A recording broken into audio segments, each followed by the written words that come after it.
Hi guys, and welcome back to Keep Smiling Adventures, and today we are going to be doing the before you ride the Cantii way, the before you ride, the route overview, everything you need to know before taking on the Cantii way. I literally got back yesterday, so it's fresh in my mind, and as always I like to go through the route, everything you need to know, anything that I discovered along the way, a route difficulty, 1 being super easy, anyone can do it, 10 being super hard, it's probably not going to be for you, and then also a overall rating, again 1 being don't bother, 10 being get out there and do it now because it is amazing. So without further ado, let's get into the before you ride the Cantii way.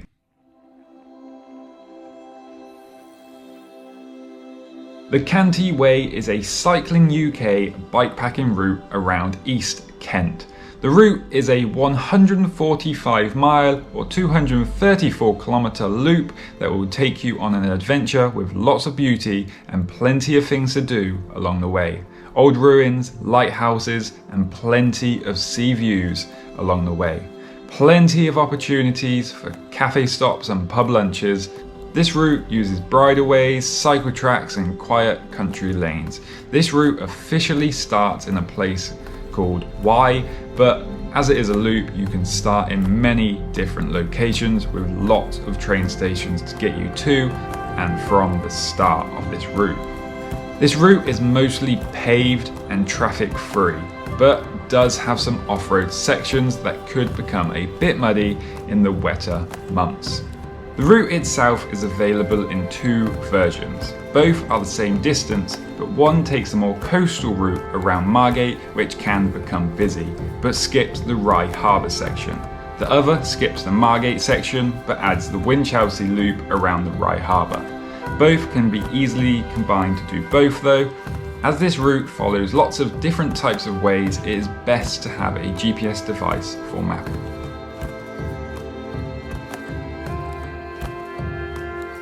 The Cantii Way is a great option if you don't like going up hills, as the route itself is pretty flat. Not completely pancake flat, but the few small hills that there are on this route are few and far between, and are not too long or too steep. This route is also great for beginners in the off-road departments, as the most of the off-road sections are mostly well-maintained gravel tracks with a couple of short flowing single-track bridleways. But for the most part you will be following the coastline along the seafront. These are mostly paved surfaces. If you have been looking for a nice introduction into the world of bikepacking, then this might be a good place to start, with lots of places to stop for food and water and many things to see along the way. The trails are mellow and not too challenging, making it a good option if you are new to going off-road. If you are looking for a route that can be done in anything from epic day ride or a 2 to 4 day trip, this is a good place to start, especially if you are in the south of England. Bear in mind, this route is based in Kent though, and the area is pretty well built up, and there are times it can get busy. And although you will mostly be riding on shared used paths, there are times you will need to ride on the road. Depending on the time of day or year, some of the coastal towns can become busy.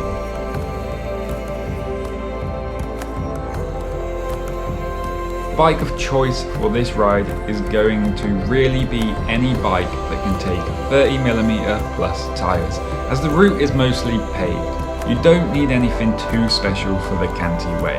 Tyre choice should be more towards the faster rolling tyre, but with a bit of protection and grip for the off-road sections.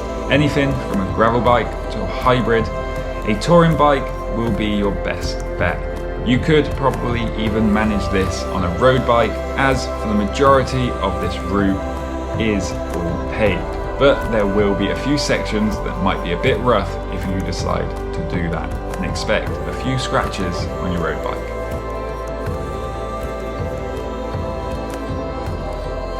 As you are riding around Kent, a well-populated area, this does make wild camping a little more harder, with remote places being few and far between. So being as stealth as possible is the best way here. The bivvy will give you the best chance of this. Hammock camping on this route would not be recommended, as for the most part on this route there is very little or no sections of trees to set up. Apart from one area where you go onto the North Downs. There are plenty of official campsites in Kent, but being a rather busy place, it's best to book as early as possible if you are going down that route. Plenty of hotels and B&Bs along this route also, but again, book as early as possible.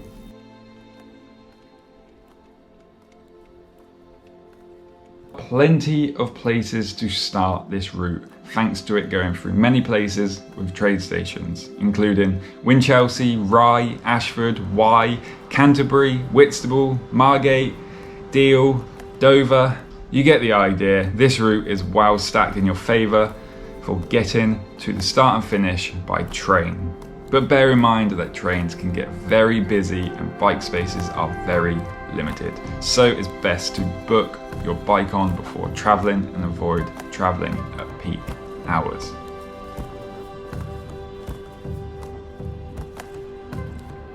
The difficulty of this ride is going to be an easy 3 out of 10. For me, this whole route is very straightforward and a very easy ride. I think even a complete beginner in the world of bikepacking will be fine with all of this route, as long as you have a reasonable level of fitness to cover the distance. Being such a flat route makes this route relatively easy to cover a good amount of distance each day, leaving plenty of time to be able to stop and enjoy the surrounding areas.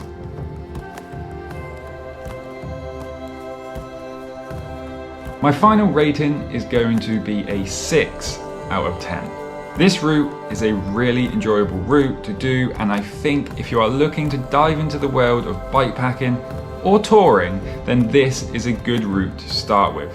I will say I would personally say this route is more leaning towards a touring route over a fully fledged bikepacking route, being that the majority of this route is actually on paved surfaces as opposed to off-road.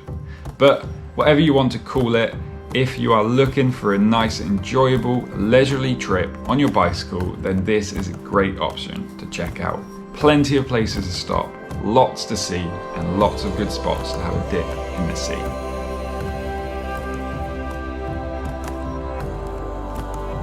The top tip for this route is going to be to get to Whitstable as early as possible to make a start on the busier coastal section of this route to really get to enjoy as the sun rises. So there we have it, guys. There is my before you ride the Cantii way. It's a really easy to ride route. There's nothing too technical. It's just like enjoyable, lots of like sea views. If you like the sea, like I do, if you're drawn to the sea, then you'll definitely just enjoy this as just a general bike ride. It's not overly hard, but it's just nice. That is what I'm saying. It's just a nice ride. Right guys, that is it before you ride. If you enjoyed this video, give it a thumbs up. If you are new to the channel, consider subscribing. Go watch some of the other bikepacking videos, and I will see you in the next adventure. Keep smiling, enjoy the adventure. Peace.